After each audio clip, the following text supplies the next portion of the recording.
Thank you very much. This is going to be a chance to chat today here. Brad, thank you. We are here at AWS reInvent. This is part of the Las Vegas event experience provided by GTM Delta and Myer Media. I'm very proud. My name is Eric Wright, otherwise known as at DiscoPosse. Easy way to find me. I'm the Chief Content Officer at GTM Delta. We're rebroadcasting all of this content at gtmdelta.com/reinvent. Easiest way to find it. We've got daily keynote streams. We're doing an in-suite event. So if you're in Las Vegas and happen to catch this before we go, you are welcome to join us at Vidara. Otherwise, definitely we look for the opportunity to meet folks.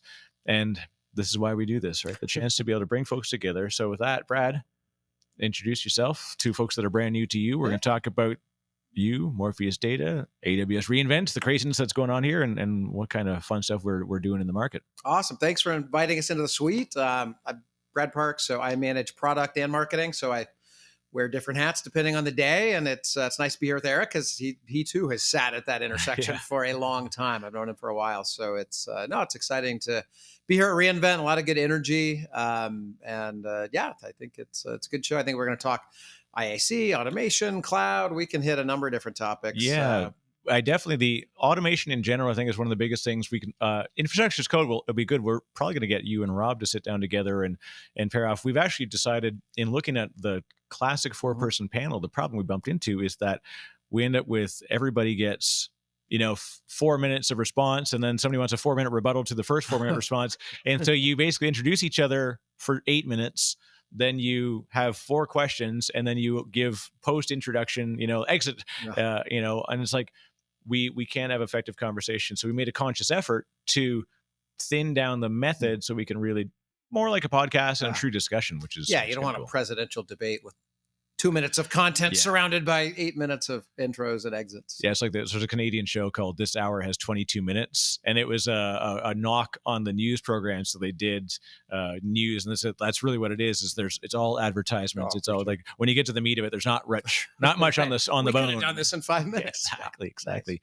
Nice. But let's talk about Morpheus Data. Your the team, the platform, kind of what exactly do you do here? What do you do? I actually just recorded a whiteboard because I get asked a lot. I've been at I was telling Eric earlier, it's my 4th trade show in about so many weeks. I've been to Europe twice. I'm here in Vegas 2 weeks in a row, and what do you do is a typical opening salvo. If you're at a booth. So Morpheus is a hybrid cloud control plane.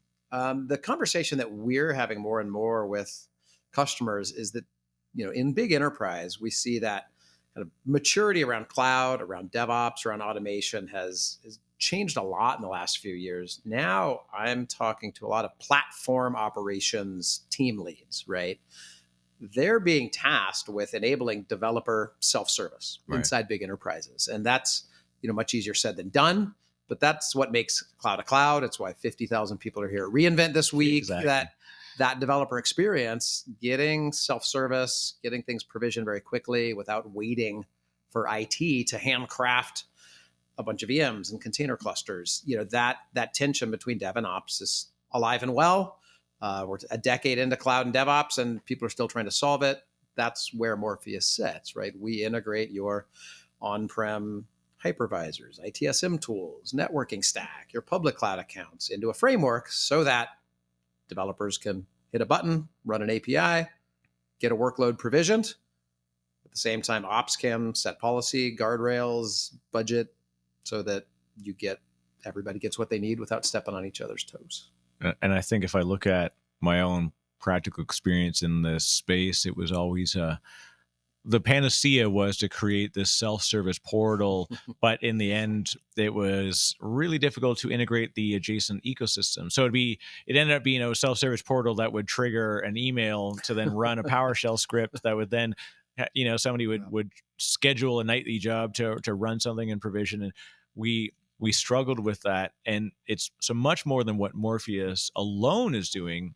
I want to talk about the partner platform integration because that's the secret sauce. It is the secret sauce. Yeah, I think the bespoke portal, I was talking with Rob actually earlier, we sell and talk to a lot of the same types of customers. Right. And the people that in our space we might have talked to 2 years ago who said, "Hey, I'm sending Bob to Ansible camp, and the other two guys are knee deep in HashiCorp. We're gonna build our own. We got this. We can do this." And they come back 2 years later to say, "Wow, that was a lot of Yeah. scripting." After a year of work, we had kind of one Rube Goldberg workflow set out, and we had to do another one, and it was a re-engineering effort. How do you scale and make that sustainable over time? Is a lot of the conversations that we're having. Well, the idea, and it's like it's the ultimate hello world of infrastructure orchestration is like, let's deploy a WordPress server, Yeah. backed by There you go. MySQL out of a Yeah. template. You're like, that's great if you're running a WordPress Yeah. managed hosting platform, but that's generally not what people like. As a method, it's great, but at the moment you add application layer idiosyncrasies, network layer idiosyncrasies, and it's a moving target. And then people have difficulty representing business logic in policies, and then they have trouble mapping between. Well, I need to use. Look, I was the guy that had to spend as little money as possible, so I would have VM templates that inside the VM template it had Puppet running locally. Yeah. No, and same thing. I had Ansible. So what I would do is I would run it, and then it would trigger a script in the machine in the VM to launch the Ansible to like do things, and then it would use Puppet to deploy, and then I could centrally manage Puppet, but Ansible was just purely local. So I would basically trigger Ansible workflows using Puppet or PowerShell. It was the most like this was Rube Goldberg's Rube Goldberg, like to the next nth degree. every day, that's who we talk to, is where they've got Erics who have done that for their project, and they've got team B and C and D who have done it their way. And the thinking about the forest versus the tree, right? What works for one team and one platform with one set of tooling does not necessarily rinse and repeat in adjacent areas. But if you get it right, you can have some reusability and take it out of the local Puppet execution or the knowledge trapped in one automation engineer's head. Because I think that brain drain, when especially in the job market we have today, got a 19-year-old daughter and told her, just go get an AWS cert and learn Terraform, and you're free and clear. But they can jump jobs pretty quick, and so you got to build a framework that will sustain technology changes as well as people changes. And the issue we always bump into is that each of these platforms has its own, 1.0, 1.1. All right, cool. Then we get to like, we're very proud to announce 1.6, and we've cleanly deprecated a bunch of stuff, and we have not so cleanly deprecated a bunch of stuff that jury rigged together because somebody wrote it on a blog post saying, I wouldn't do this in production, but it actually works. I'm like, hook me up, I will do that. And I've all of a sudden that whole manifest you wrote is non-functional because the language, HashiCorp introduced HCL as their alternative to the traditional YAML style, or sorry, not YAML, because see, I get lost, in the end, especially Kubernetes, we talk about you're effectively a YAML jockey.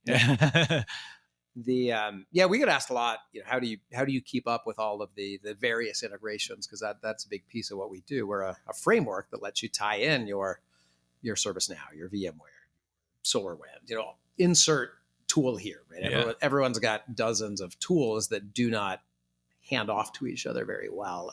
The nice thing for us when we actually dig into it, a lot of the base level primitives that these tools use to do their core function don't change from version 1 to 2 to 3. I mean, requesting and releasing an IP address will kind of always be a core aspect of an IPAM solution. They're going to round that out, add functionality over time, but from an orchestration perspective, we just need the basics, and those are pretty consistent as the ecosystem matures. Well, and the advantage you get is that if I build this stuff myself, I'm 100% responsible for those upgrades. Versus if you do it, then when HashiCorp comes up with a new method or Puppet or Chef or VRA or all of these other players, then I'm getting the advantage of your innovative pipeline because you've got developers and other customers that have probably gotten there before me, and I can actually learn from lived experience elsewhere in the world. Yeah, you get scale. I think the fact that we've got 200 large enterprise customers who might be relying on that VMware upgrade from X to Y, or NSX changed a thing, or AWS launched a new service. Yeah, we're going to jump on it probably faster with a little more alacrity than an individual platform guy trying to build it himself. So that's a big part of what we see in these platform operations teams is they're trying to enable developer self-service. They could handcraft it themselves. They could use a commercial off-the-shelf offering. But to your point that the ecosystem's always changing, I think we found some modicum of success in the middle as what I like to describe a loosely coupled framework, right? Where we're opinionated because we know the steps that it takes to provision a cluster, provision an app. It hasn't changed that much, but you need to be able to flex in and out different tooling. If one guy's Puppet is another one's Chef, or there's a mix of automation technologies and platforms, how do you find that magic between overly opinionated and yet flexible enough to respond to the snowflakes that come up? That's one of the real difficult spots to find that equilibrium between stuff. And I'm Rob and I talked about this. Of course, sorry, we say that we're buddies. Of course, Rob Hirschfeld, who's the co-founder and CEO of RackN. He's been running around a long time talking about this stuff. Yeah, sure. and it's a really difficult thing where open source, then opinionated open source, and then open core. There's a lot of different just platform delivery methods and building methods that we struggle with as an industry. We had Adrian Cockcroft early on our live stream talking about using open technologies, and he led a lot of the work with AWS, which led to a lot of hackles going up on people's necks because they're like, whoa, no, you're using open source technologies, but you're building a paid service using that platform. And actually spawned what we now know as the MGPL, the modified, or like there's an MGPL and an AGPL.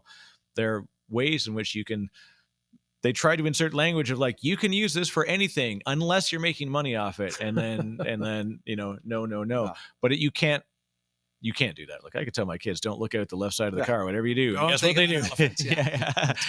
So this is the thing of like finding the equilibrium between opinionated so that you can guarantee a consistent experience, but then also leveraging the openness behind the scenes of all these other platforms. It's fantastic. I said your team has nailed that story where you're mixing commercial and open source offerings on the back end, and yet delivering a consistent front end experience. Yeah, we try. We contribute very actively into projects like Guacamole, some of the other Groovy Rails framework that we leverage. We're very active contributors, but we're selfish commercialists here to make money, and that's how we support the commercial offering. I think the other, you mentioned equilibrium. It's kind of a common theme that this nexus of at a technology level, developer experience, ops, platform flexibility. The other piece I was talking with some of the other panelists on earlier in the break was different internal consumers of hybrid cloud,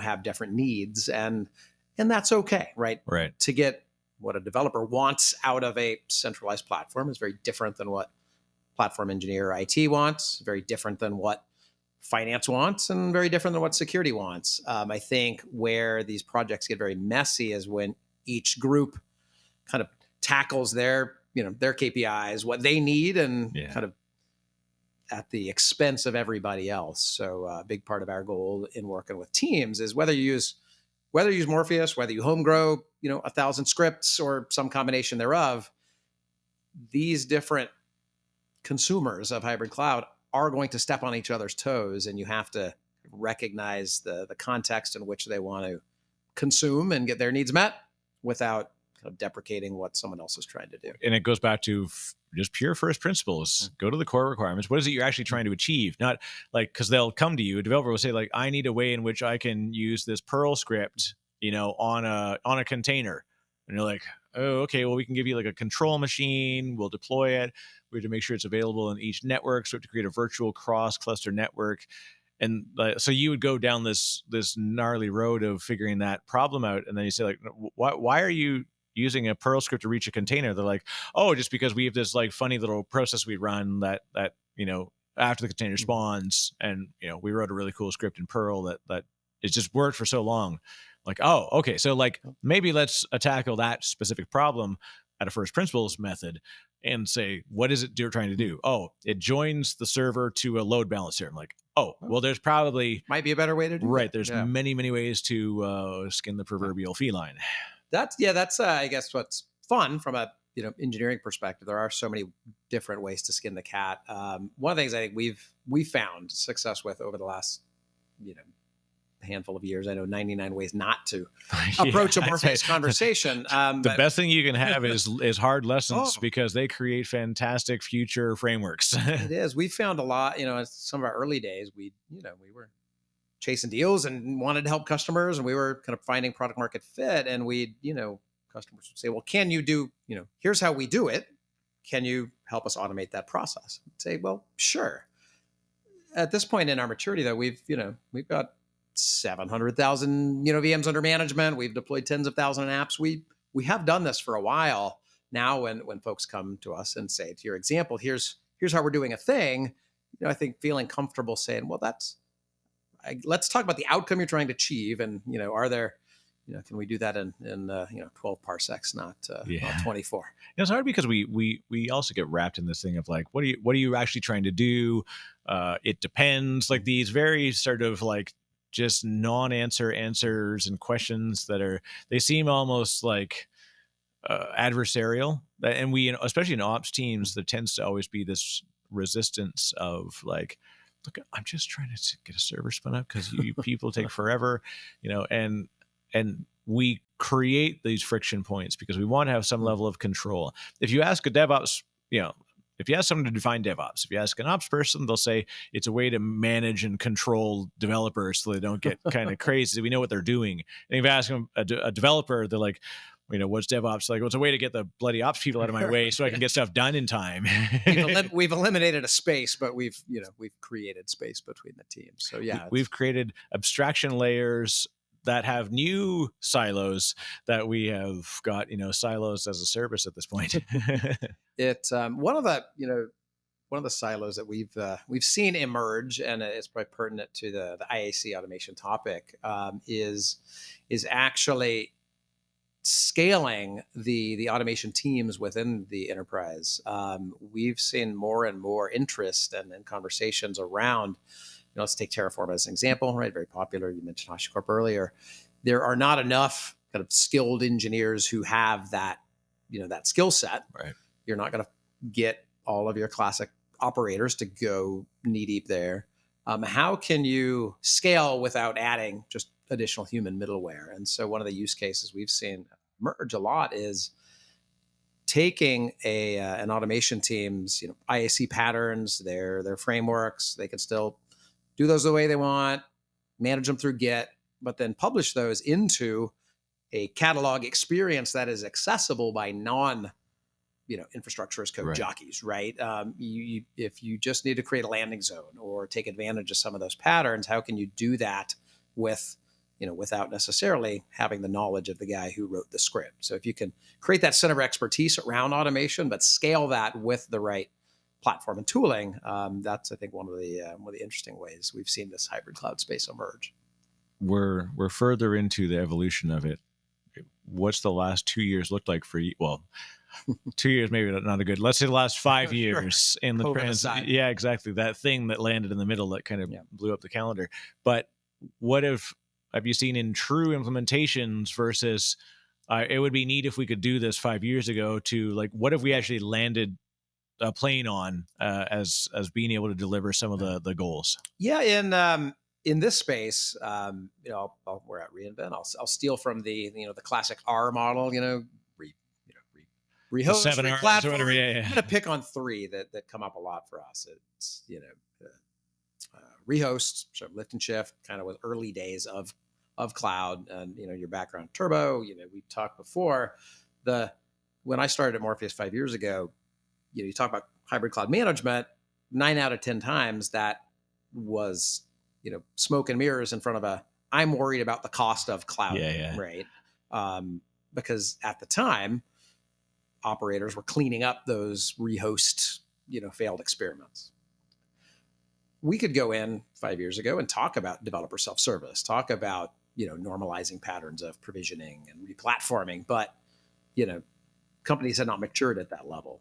If I fast forward to your question over the last few years, I think the center of the proverbial bell curve has shifted, and now there are still people. And cost is still important, but it's not the center. I think right now replatforming is the bulk of what we see. Certainly, there's people way out in front, using the 100 new services they're going to launch this week Right. from AWS, but the bulk of the workloads now, people are aggressively trying to replatform those, and so we see those platform operations teams really coming out in not just the forward-leaning enterprises, but every enterprise that I talk to has some initiative around developer self-service today. Yeah, we're hitting the point where the life cycle of those workloads is coming to an end. So Mhm. there's no way to avoid it anymore. And so, like, look, if we're going to make a decision around how we build and provision and manage and operate this thing going forward, maybe let's take a look at a new framework and leverage the new methods. I'm always a weird one in the industry because I was a proponent for like P2Vs and V2C. So the Mhm. idea of like going physical to virtual, which in itself like a fundamentally terrible pattern and I've been yelled at by so many people like this. Why would you do this? I'm like, because if I don't do this, I have to operate a real environment. Then I have to figure out how to deploy it in a virtualized environment. Then I have to convince the developer that everything's okay. If I just P2V it and it just suddenly works on the other side, Nobody's going to ask any right? questions. And now they're inspired and incented to leverage those capabilities that are now adjacent to it that weren't available in a physical server environment. Same thing with, V2C is a little different because there are some really bad ops patterns like SSH to the container, stuff that that needs to, die in a fire. So I'd rather see people deploy it into a place where you can leverage stuff that's already there instead of sitting at the drawing board with analysis paralysis going, well, I mean, if we were to build it ideally, then we should probably go from the ground up. And next thing you know, you've got this like 17 layer architecture and none of it gets done. And then the machine is sitting there spinning in a VM somewhere. Yeah, you got to be able to kind of deconstruct it and bite off a little bit at each time. The other kind of equilibrium piece that we're starting to see some stasis in is not V to C, but I don't know. I don't even know the right acronym, but public back to private. Not that repatriate. A lot of talk has gone on around repatriation, but we're seeing teams inside the enterprise who have kind of been out in the wild, right? They've got a taste of what the folks at AWS and the other public cloud providers have done, and they say, hey, all right, we've run in that pattern, for a set of workloads that make sense up there. There might be some of those that are either coming back on-prem or never left in the first place. But Right. the expectation out of on-prem today versus 5 years ago is dramatically different. You've got a different set of consumers who are used to doing everything programmatically on demand with self-service. I was at VMworld or VMware show Explorer, formerly. yeah. It'll always be a VMworld to us. I'm still. I had my shirt that I actually had printed for the one in San Francisco, and it said it's still VMworld to me. Yeah. Damn it! My stadium in my home, it's always going to be whatever stadium That's I grew right. up. No, I don't care whose name's on the billboard. But Hopefully, it's not the FTX Stadium, which I'm sure they'll be like ripping those signs down real fast. But at VMworld, I would talk to people, say, "Oh, what are you doing around private cloud?" And they'd say, "Oh, well, I've got VxRail." Or I'd say, "Well, I didn't ask what your hyperconverged, what actual private cloud." But more in, that was a number of years ago. Now they really do have active concerns trying to simulate that public cloud end-to-end experience out of their on-prem infra. Now, how have you been able to engage the developer persona? Because this is one thing I've struggled with for a long time, is crossing the silo to have meaning. Like, I was lucky in that I've supported developer teams, so I spoke in a different language because I could, let me talk down to earth in a language that everybody here can easily understand, as the speech would go. And I was able to sort of bridge that. But most traditional ops sellers, they struggle with like one sort of target persona, let alone mapping to developers and making it matter to both sides. It's tough. I mean, those of us who've spent time walking in developer shoes, been on the ops side, I think it's a little easier. I think for us, our platform was originally created by a bunch of developers who had a 20-to-1 ratio between them and their internal ops team. So they built Morpheus out of an emergent need to kind of get out of their own way. So because it had that that genesis, a lot of the day one design decisions that they made, made it perfect for that intersection. We still primarily sell to and are managed by an operator team. They're the stewards of the underpinning infrastructure that has to support the application. But I think doing it in a way that meets developer needs. A lot of the early generation platforms in the space were, back to that kind of cost kind of orientation. They were very command and control driven. They solved first for the operator, and the developer experience kind of became an after effect. For us, we started kind of at the middle. Pied Piper reference, middle out. We started at that intersection of making sure we had a near full fidelity API CLI. We could let them use their existing tools, their existing patterns, and when we go into conversations arm in arm with the ops team at our large enterprises, sometimes they say, we've tried to enable developers before. It's always ended poorly. This is our third run up the hill. And we say, well, let's take a step back and approach this in a different way. If we tell them, hey, we're going to use the patterns you have, you do the deployment patterns you have, keep using the tools you have, we're just going to get IT out of the way. They start to shift a little closer in the conversation, because I think a lot of it's the tooling around developer experience, but also just the approach, right? We talk about DevOps being a culture shift as much of a tooling exercise. Yeah, it's a methodology, right? This is the struggle that we have of defining it and again, it sounds like very vague and sort of avoidant in using that phrasing, but in the end, look, read and listen to the talks by folks like Gene Kim and people that have been proponents for this DevOps thing. And they came from a very specific targeted thing. That's why I love your platform story. Is like, we had a real problem. We needed to solve this problem. We built a platform that solved this problem. It just so happens that a lot of other people have this problem. It's literally the foundation of every valuable startup.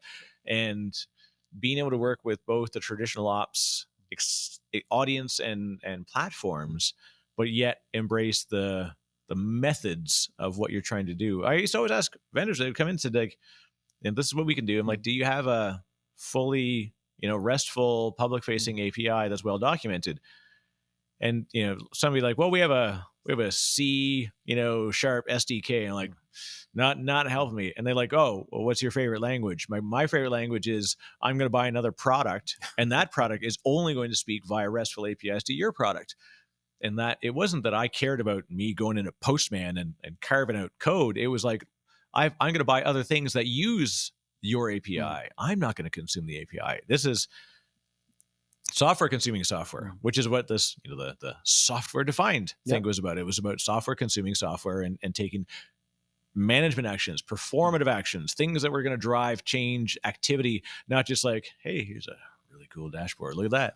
You'd look at the ops team and be like, oh, wow. We used to call them the mouth breathers.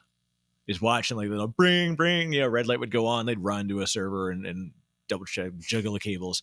But, that's gone. That just sitting and watching, waiting for stuff to go sideways, not cool. We are active from deployment, from inception to deployment to continuous day two management.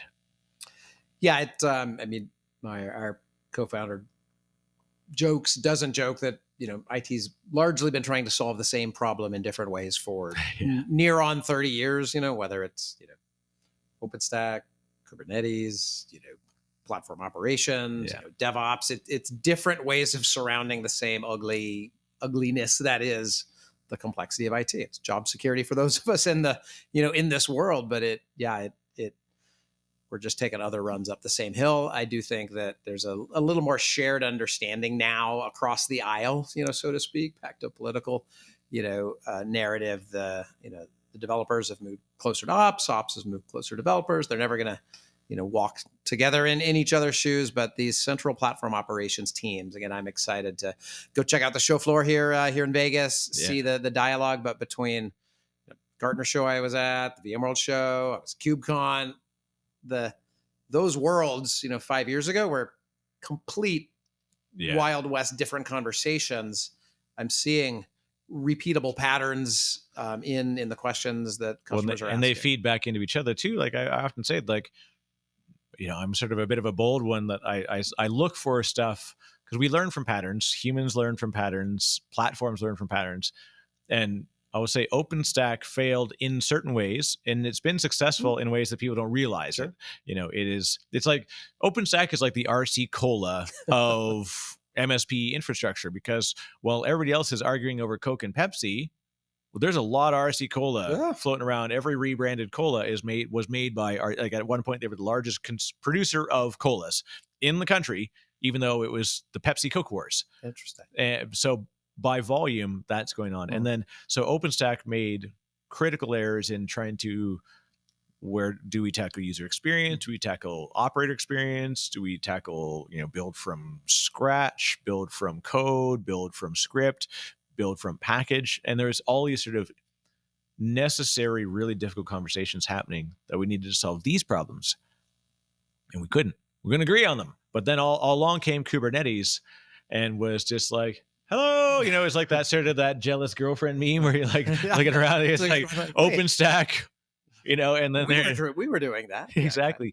But I would say that Kubernetes is succeeding on the shoulders of the failures of the challenges we had with OpenStack, because we wanted to complete the pattern. It wasn't ready. We weren't ready, but 5 years went by, and I think we're ready. I think we're getting there, and even OpenStack's coming up more and more. I think with Broadcom coming in on VMworld, I think just interest around hedging bets and other platforms is as true in a multi-cloud public world as it is in an on-prem world. So messy is here to stay. I guess that's a good thing for vendors like Morpheus, who try and help abstract and normalize across all those different endpoints. So we're excited. Well, Rob and I talk at length about all the time. He's like, we get in this thing of like, how do you get reduced complexity? You don't.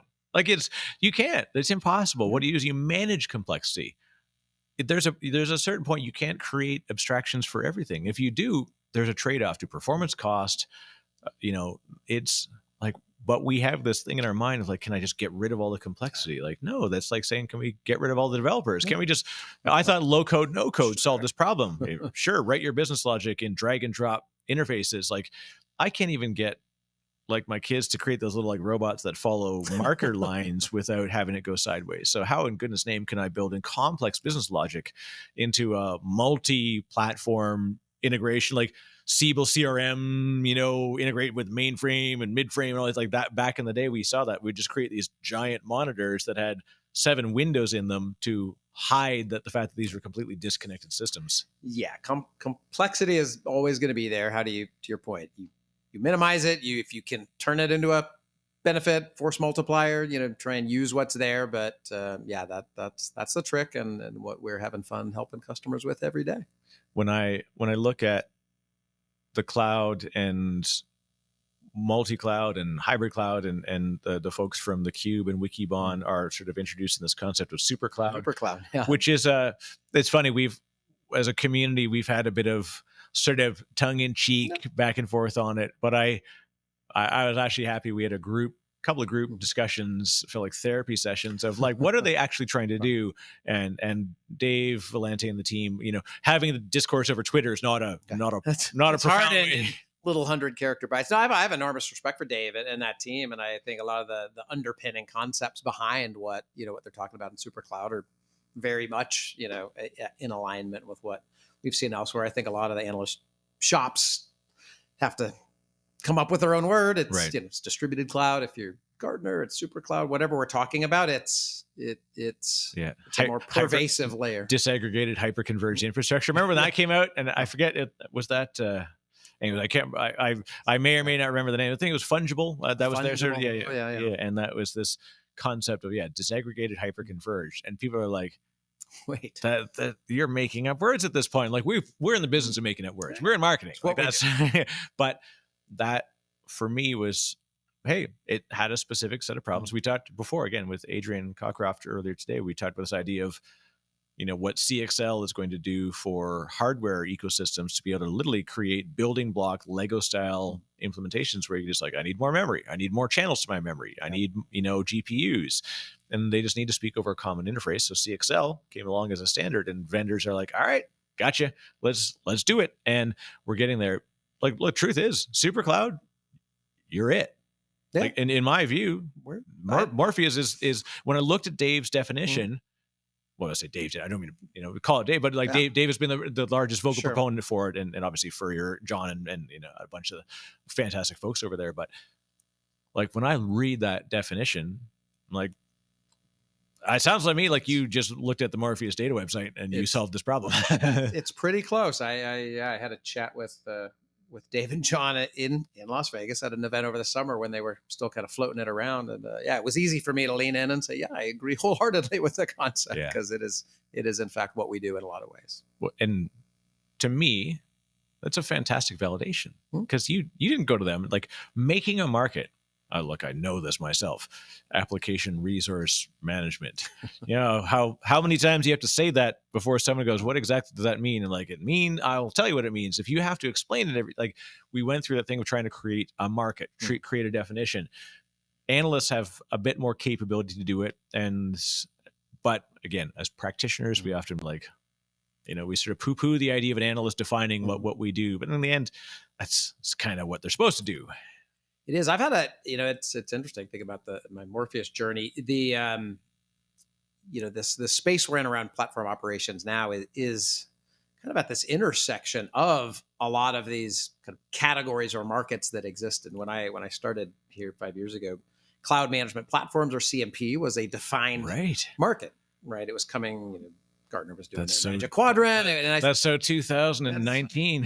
Yeah, and I started talking to them. I said, "Well, I like the definition. It matches a lot of what we do, and I can lean in, and then would certainly like to be ranked in your space. But here's a couple dozen things that I don't think are part of that definition that we see in talking to customers. So, not that I don't want to fit in your round peg square box world. Yeah, I don't know that you're necessarily thinking about it in a well-rounded way. And if we fast forward today, now you've got, I think, this multifaceted Venn diagram of cloud management platforms, container management platforms, infrastructure as code and automation platforms. Some of the ITSM platforms are all kind of tackling that same center point, and yet, a VMware is going to approach that from a very VM-centric way, because that's their multi-billion-dollar business they've done extremely well on, right? Red Hat's going to approach it probably from a container or OpenShift. ServiceNow is going to say, hey, ITSM's amazing, but we can also help you there. That's right. You can't, if you don't have ITSM to start with as a foundation, then of course you can't. If it's HashiCorp, it's all going to be code, right? I think one of the reasons I like being at a smaller startup is, we don't have another dog in the fight. All we do is sit at the middle of that intersection. And my joke with a lot of customers, I hear the same 6 logos in 70% of my conversations. I look like the 6-fingered man on Princess Bride, right? It's VMware, AWS, Red Hat, Terraform, Ansible, and ServiceNow. Like, we see some new players come to the market, but they're coming at a very specific problem. I don't want to. I would say, like, I never want to call out competitor names, but you and I have been at this for a while. We know there's really no such thing as competitors. We're competing for wallet share more than platform capabilities. Yeah. Generally, it's like relationship. How much ops budget do they have? They're going to choose the solution that matches the most of what they need to do.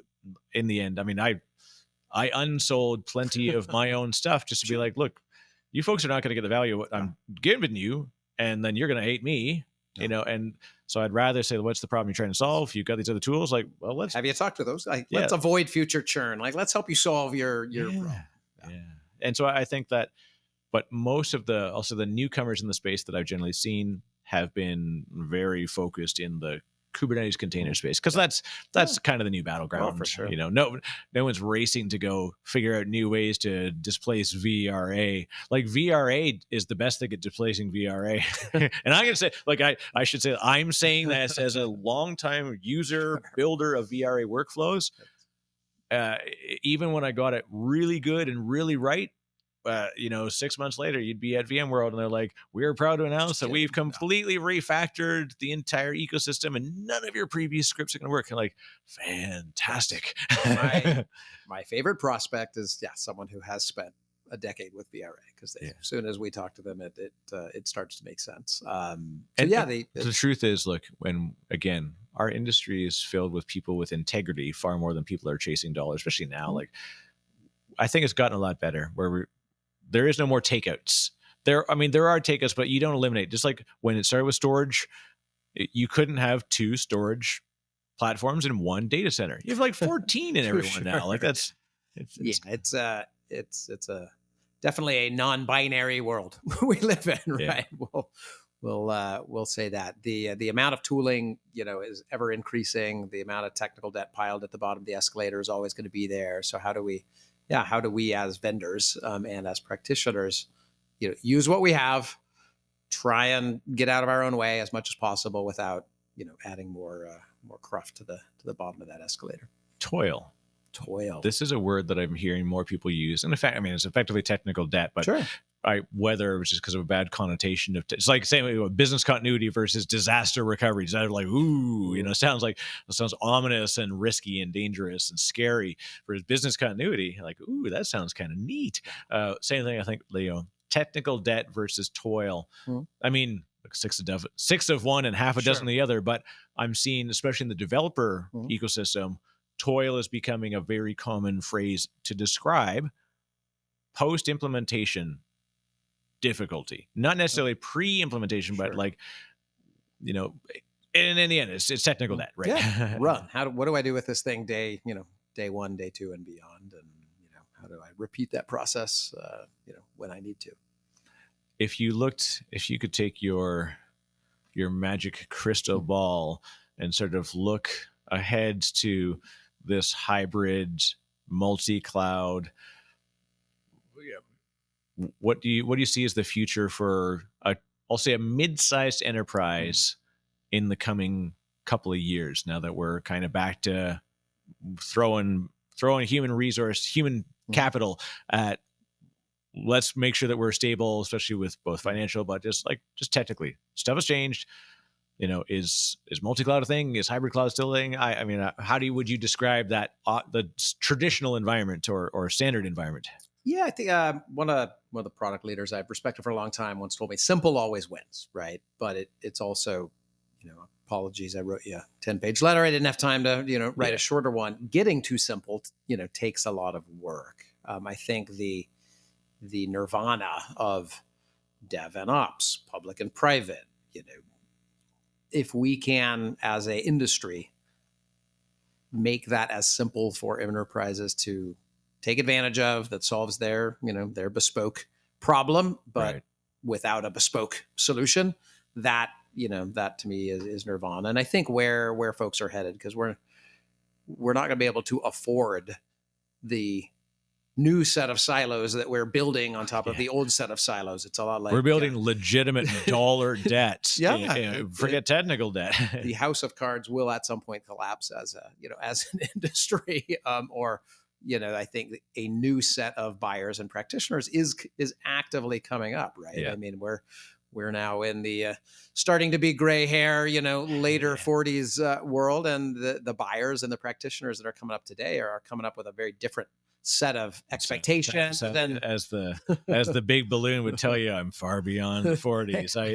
I just broke out of them apparently this morning. Well, happy birthday! I didn't realize I would have brought you something. You brought me this. This is what matters. This is why we do this stuff, right? Well, it's exciting. I'm glad I get to spend a birthday with you. This has been a lot of fun. And I think I love the idea that, when we look at hybrid cloud and multi-cloud and on-prem, private cloud, I think 5 years ago, private cloud seemed like it was already dead and starting to smell. But that's no different than the old. I remember hearing Zig Ziglar tell this thing. He says, my wife phoned me on the way home, and she's like, "Make sure you go, and I need you to go get a ham. Go to the butcher." And she's like, "Make sure you get the end cut off it." And he's like, "Oh, okay. Oh, why do we do that?" She's like, "That's just how we've always done it. Just make sure you cut it off." And so he goes and gets the ham, and then they get home, and he's like, "Why do you do that?" And she's like, "Well, my mother always did it." And he's like, let's call your mother and find. I'd like to, just curious to find out. She says, "Well, I always did it because my mother always did it, and by the grace of God and good genes, the grandmother was still with them, and so they phoned her up and they said, why do you cut the end off your hand?" She goes, "My pot's too small." Nice. 3 generations later, we're going to do a thing. So and the same thing happened with private cloud, look, the technology's changed. The capability, like, for sure, there was no broadly accessible Morpheus thing, like 5 to 8 years ago. Like you were in market, but like we're seeing the success and the other things you leverage are there. So why wouldn't you maintain your data center and use those private cloud technologies? It's not public versus private. It's what the heck are you Yeah. trying to get done with it? There are a lot of workloads that have no business in the public cloud. There's a lot of goodness in the public cloud that will never come on Yeah. prem. We're all evolving at different rates. Yeah, back to simple. How do we take the best of the best without a linear growth in the people that we have to throw at the problem? So As I say, KISS. Keep it simple, spectacular human. nice. uh, if you were looking at the challenge that we face in technical and product marketing, Mhm. we often get you get a poke when someone says like, "Oh yeah, you're in marketing," and it's like a pejorative, but like it's the narrative. Mhm. Like we have to build stories that make the nerdy bit Like stuff. fantastic. I have people skills, damn it. Yeah. Back to the office space. Yeah. Yeah, I think it's challenging, but also fun for folks like you and me. I think trying to cut through the noise. I think the amount of noise today, I can walk around the expo floor, I am sure, and see 24 companies who, the 12 words that some CMO decided to put on the back wall of Yeah. that booth are going to sound like words that I have said and written about my own gear. And as you dig in, oh, you're not the same. But there is so much noise. I feel bad for an actual, VP of IT or cloud architect who's trying to discover Yeah. new technologies because it is so noisy. So I think that's one of the challenges, also one of the opportunities as marketeers. I do think also the set of conversations that we're having is forcing hopefully a different breed of marketer, right? The technical marketer, right? Right. But what I love what you're doing with GTM Delta, I think is critically important. I kind of feel bad when they introduced me with a marketing title. I was like, oh, I got to climb back 65 IQ points. But I think the breed of marketers that are in, It's so sad and Yeah. and it's so funny. Like they talk about the nerds, we talk about the Yeah. marketing people. And I remembered my head of marketing. She was my CMO. She's I love Gita. So worked with me at Turbo. And I was at a booth one time, and I said I was kind of joking, saying like half the battle I've got is like trying to convince people that I'm not a marketer. She's like, hey, easy now. And I'm like, no. It's not because of marketing's bad, just because they have a perception that marketing is They bad. do. How do we fix that It is not perception? at all about that. You're saying it's a negative thing. It's just a connotation It is. to the nerds. Nerds don't like to be sold to. Yes. So I think, I think as marketeers, we owe it to the industry to elevate the conversation and get out of the kind of puffy brand marketing, but Yeah. back to let's make it plain English and deliver some benefit in a way that cuts through the noise.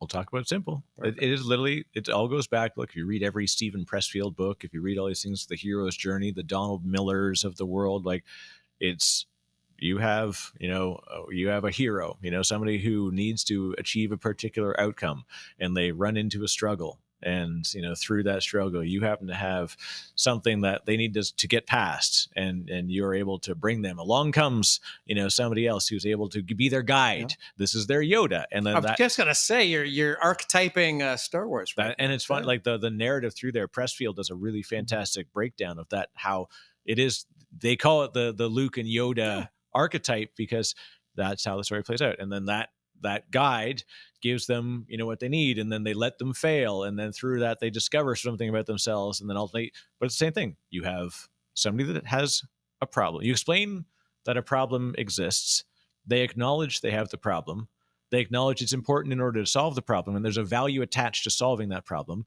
You present them with a solution that is able to solve the problem. You show how it's differentiated from ineffective alternatives, to use the classic phrasing. And then you give customer peer validation to show that it has in fact worked in other places. That's it. That's marketing and sales. Marketing 101 sounds so simple when you lay that out, Yeah. Eric. That you should do this for a living. I gotta get a job doing this. Wow.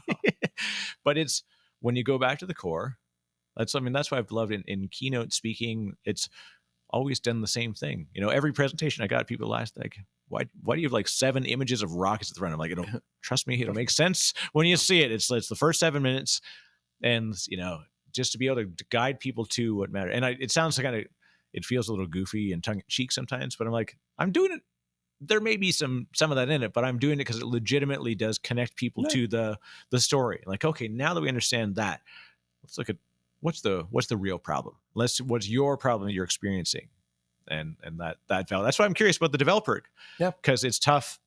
It's tough to cross those silos. Yeah, I mean, they have a different, different story that they're trying to solve for. So, yeah, I think that's a nut we're still, still trying to crack. I think we're very focused on our core market, selling to operators, but helping them get out of the way and Yeah. be more transparent, enable that frictionless side of the process, without kind of getting too far over our skis, and trying to sell where we're not. So Well, yeah, in effect, you're not selling to the developers. You're selling to the operators so they can sell to the developers, so yes, that they can get out of the way. that is as good as I could have said it myself. Yeah, we want to turn turn the ops guys into heroes and girls. Right. I have two daughters, but and they're more and more Yeah. more and more girls in the operating room, so to speak, here at the event. So we want that team to become better internal stewards, so that when we're having this conversation 5 years from now, there's not yet another project Yeah. technology paradigm of developers trying to get IT out of their own way. Right? If we can bring those two worlds closer together, and at least acknowledge what they need out of this crazy hybrid cloud, then we'll have made an impact.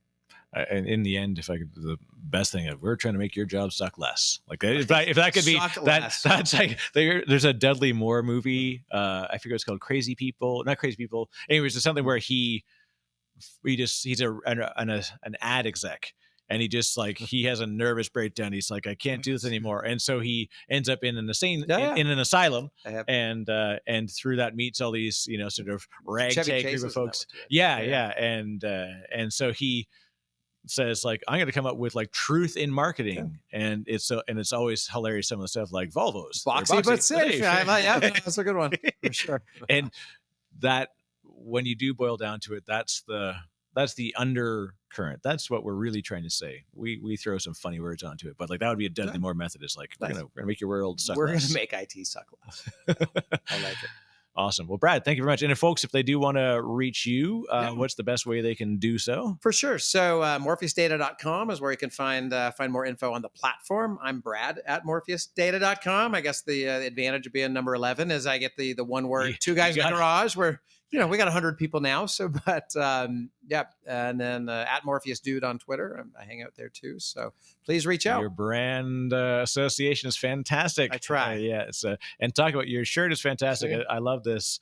You really do make it fun to look at sort of the classic, these sort of tropes. Like, we say it's tongue in cheek, but that's like embracing the tongue in cheekness of it is kind of fun. Boring. Life's too short for boring marketing. I mean, we've all had big corporate jobs where there's a brand and people who get paid very well to steward the brand.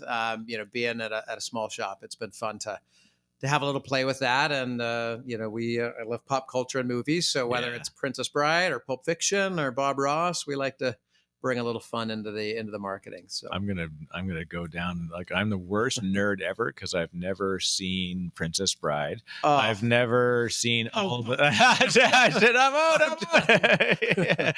And but it's so funny. Like, I feel like it's like I'm too late. I gotta find time, just go back and sit down it's and classic. just marathon. It is as good now as the first time. I stand by. I think I can almost solve any problem, or at least make a good reference to Princess Bride from just about any conversation. Well, and that's why memes are a spectacular way, because they just connect people with something that's, like, it makes it fun. If you can make it fun and simple, it's a beautiful thing. It might be memorable. So this was good. Hopefully this was memorable for the folks on.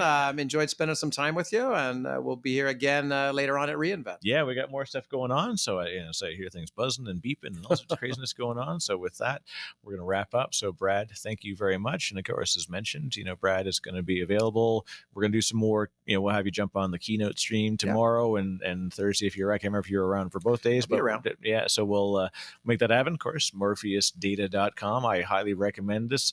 Not Like literally, I've been a proponent for you and the team for a long time, No, and I it's appreciate all your support. We do have a community edition out there. I know you got a lot of community fans, so we have a okay. free community edition of the platform. You can install it, have a play. We got a lot of open training. We've got a community portal. A lot of people doing their own development work. So jump on in. The water's fine. You had me at community. So, all right, with that, that's Brad from Morpheus. Thank you very much.